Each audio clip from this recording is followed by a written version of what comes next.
Positive energy all the time. Welcome to Vegan Intel.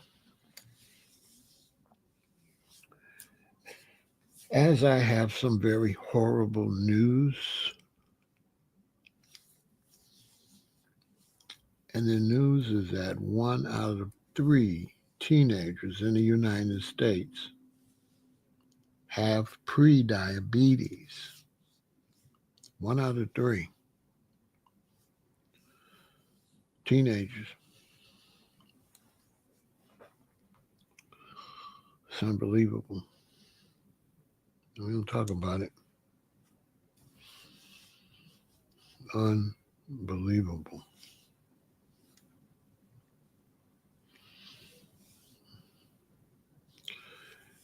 I don't think people are going to wake up until it's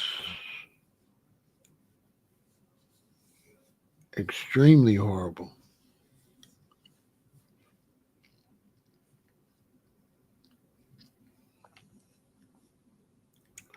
Without some type of quick turnaround, it's going to be 1 in 3 teenagers with diabetes.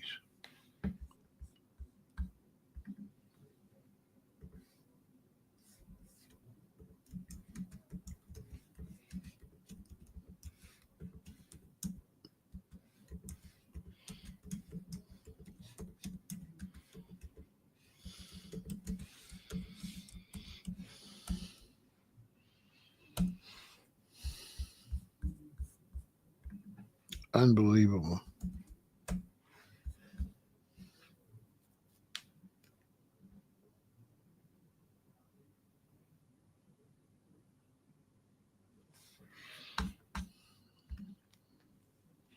Absolutely unbelievable.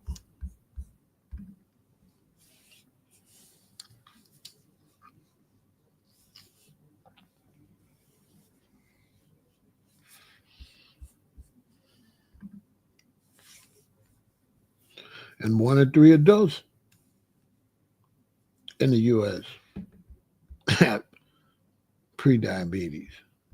Same amount as the children. This is crazy.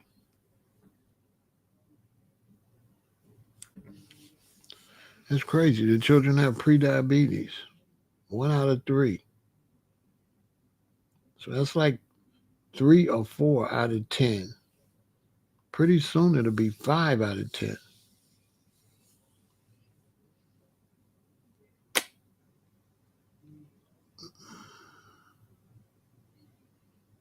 This is just showing you that the bad habits from the parents are affecting the children, the babies.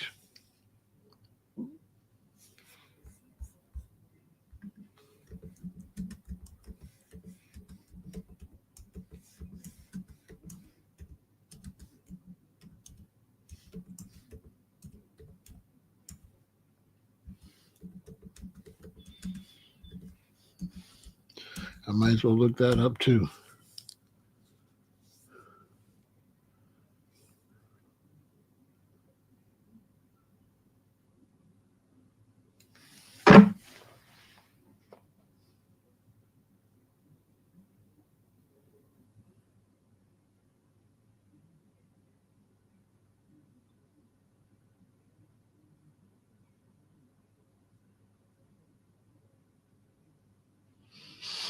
So they saying they don't know about the infants because they haven't been doing the screening on the infants. So they don't know about the infants because they haven't been doing the screening on infants.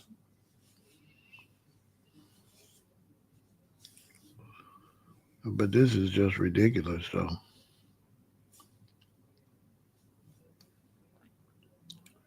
It's really ridiculous.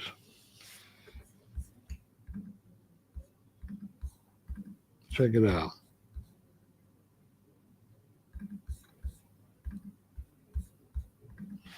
The CDC finds nearly 1 in 3 U.S. youth have prediabetes, but experts question scant data. A new federal estimate shows a rise in prediabetes among American adolescents, a finding that is spurring concern about the health of U.S. children and the way the Trump administration health officials are conducting research and communicating information, experts said. In 2023, nearly 1 in 3 U.S. youngsters ages 12 to 17 had prediabetes, according to the recent released data from the U.S. Centers of Disease Control and Prevention.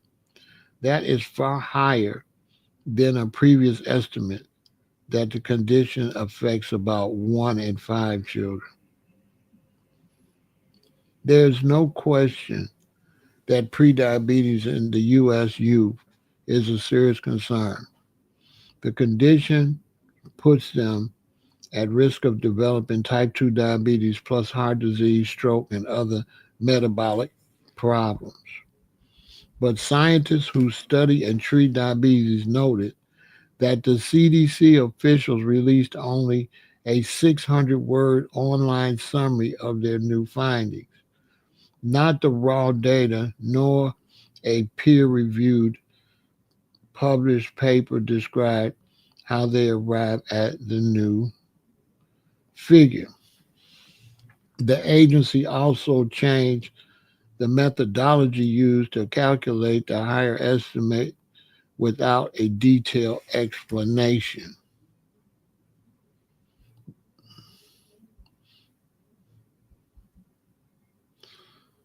So they're basically saying the new way they did the research, they're not really sure about it. The new analysis relied on a long running National Health and Nutrition Examination Survey, which collects information on demographic and health indicators via interviews, examinations, and laboratory testing. Prediabetes is a precursor to diabetes, a disease in which sugar builds up in the blood. Prediabetes is characterized by slightly elevated blood sugar levels, indicating that a person may progress to developing type 2 diabetes. The researchers collected data about blood sugar levels in U.S. youth, but they also changed the methodology used to analyze the information, dramatically increasing the estimate of how common prediabetes is. The new analysis concludes that about 8.4 million U.S. adolescents, or nearly 33%, have prediabetes. That's up from an estimated 18% published in 2020. So just in 3 years, it went from 18% to 33%. If the new methodology had been applied to that 2025-2016 data, the estimate would have been about 28%. The increase from 28% to nearly 33% is not statistically significant, even though it reflects an apparent rise in prediabetes amongst kids, said Stephen Kahn, a diabetes researcher at the UW Medicine in Seattle and editor in chief of the journal Diabetes Care. He said it's concerning that CDC officials provided such limited information about the new analysis. Such findings typically have been published in the agency's morbidity and mortality weekly report or submitted to a scientific journal for peer review and publication. I would like to believe it doesn't diminish the quality of CDC data, said Khan, however. Oh, said Khan. However, because there's no raw data to look at, none of us can look at it to better understand where these numbers are derived from and what they really mean. Dr. Samar Hafida, an endocrinologist and representative for the American Diabetes Association, said the new analysis wasn't very transparent, but she noted that the CDC's updated estimate generally squares with what doctors are seeing: an increase in youth with obesity and elevated blood sugar levels that put them at risk for serious future health problems. It could be that maybe the number slightly inflated, but I would hesitate to dismiss it, she said. It remains unclear what portion of kids with prediabetes will go on to develop the disease, noted Dr. Dana DeBellia, a researcher who studied pediatric diabetes at the University of Colorado.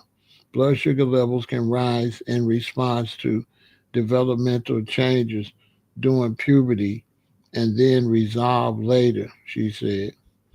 Still, confirmed rates of obesity and diabetes amongst kids are rising. The Diabetes Association recommends that children and adolescents should be screened for type 2 diabetes starting at age 10 if they are overweight or have obesity or another risk factor for the disease. Focusing on healthy diet, exercise, and other lifestyle factors is key, noted Hafida. It's still a call to action, she said.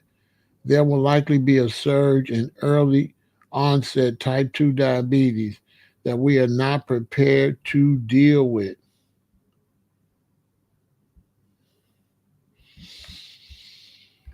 So they are saying that they didn't get enough information about this situation from the CDC. So they wish they had more information so they could look into the details. But they also said definitely the children are getting bigger and more out of weight, overweight, and more out of shape, I should say. So they are noticing, and they said that the CDC's report reflects what the doctors are seeing. So it seems to me that there's some reason they didn't give a thorough report, but it kind of could be because it's a 911 and they're trying to figure out how to break this horrible news with all the facts and details. Because I surely see that the children are way overweight. I see it all the time. One time I drove down the street, it was like 127th Street. And when I got there, uh, it was some school children crossing. And so many of them was overweight, I couldn't believe it. As they walked across the street, I never seen that many chubby and overweight children in grade school like that. It was so bad I started counting them. I counted like 82 of them. It's like 82 of them out of about 200 maybe 300. You know, it was a lot.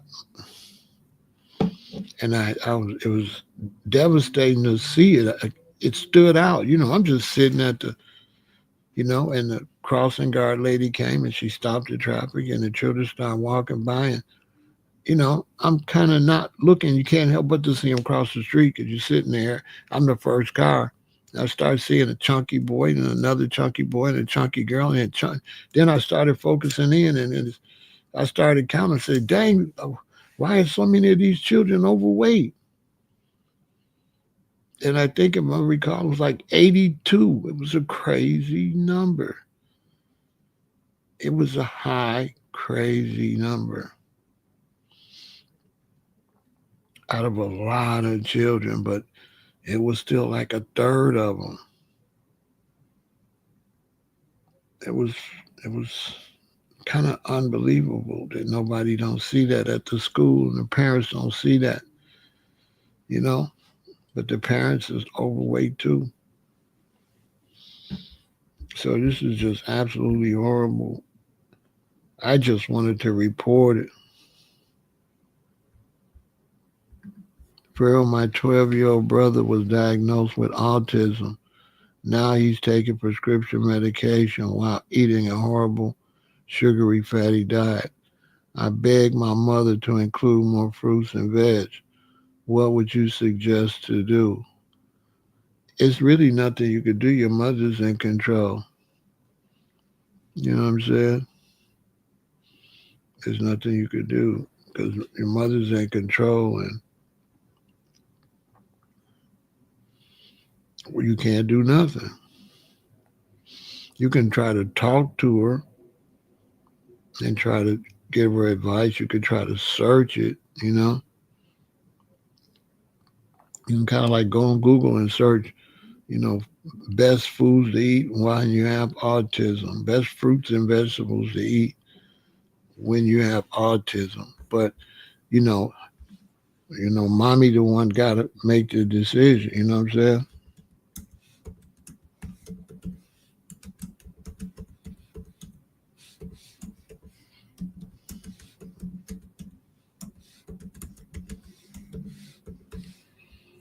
Let's look and see what it says.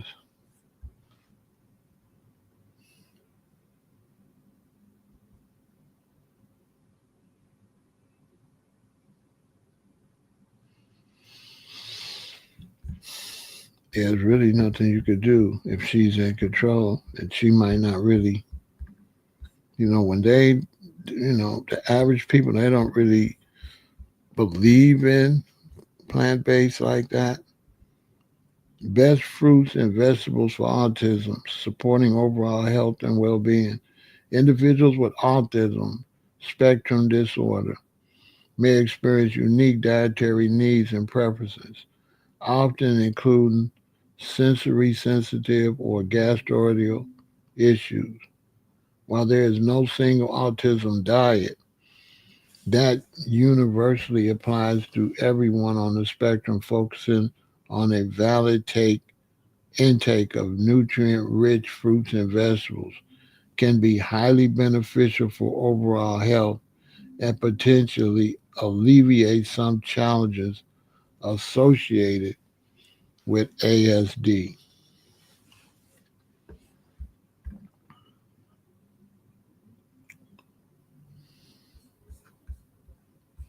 So that's what they're suggesting.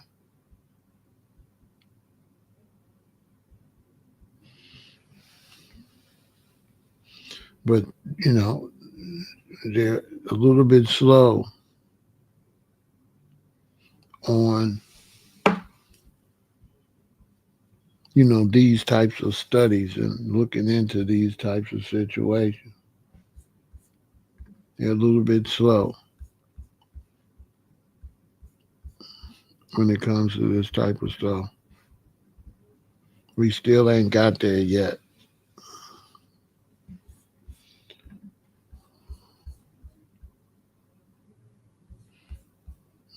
So, all you could do, what the best thing that you could do is the best thing you could do is go to YouTube and just watch a bunch of videos and then try to make some suggestions. That's the best thing to do because when you go to YouTube, you can see a bunch of other people that's going through it and you can see who says what worked. You know what I'm saying?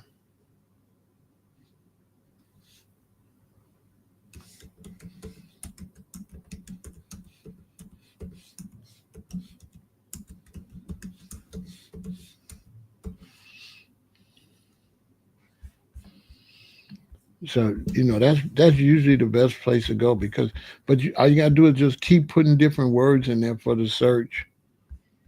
You know, keep labeling the search a little different. Like I just labeled this one fruits and vegetables for autism, and she might want to go. She might. I would advise you to go to YouTube though.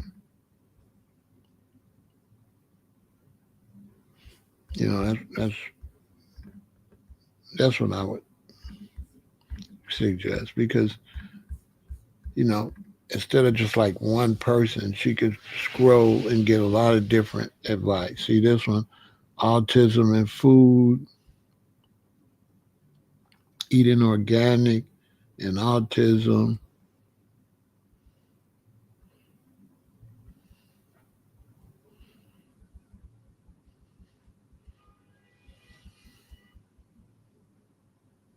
The healthy gluten-free, casein-free diet for autism. What foods improve autism behaviors? So this would be her best bet because then she can watch and you could do it and suggest her too, make suggestions to her too. But what I like about this is you're able to see a lot of different opinions to see which ones, you know, which idea gets the most support. That's a good way to do it. To be able to see which idea gets the most, support. Which one makes the most to you sense to you too? Which people are saying some of the same things? You know what I'm saying? So this, I don't have much to say other than this is a new report from the CDC. Support the channel. Hit me up. You can hit the super chat. It should be working. Cash App, PayPal. Once we go offline, but for sure, send this to everybody, especially if you know somebody that's got autism. Send this to them. Send this to anybody that's got children too. You know, new babies and stuff like that because uh, there's going to have to be some awareness on this if they're going to be able to turn it around. For sure, the parents aren't having the best. They're not eating well, especially the mother.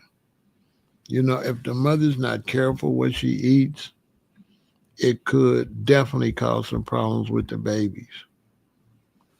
So the mother's got to watch what they eat and go extreme. And anything, they got to search it. So if you're pregnant, you got to search what's the cleanest stuff for you to eat. You don't be wanting to get no type of toxins or no type of parasites or nothing like that in your body while you're actually pregnant. You know what I'm saying? So that's what's up with that. I just wanted to let everybody know to post it. Thanks for supporting the channel. Stay positive, eat right, because no matter what you get, it's the fruits and vegetables, the nuts and grains, the herbs and spices are always going to make you feel better and fight against things. That's a fact, all right? Victory and go vegan.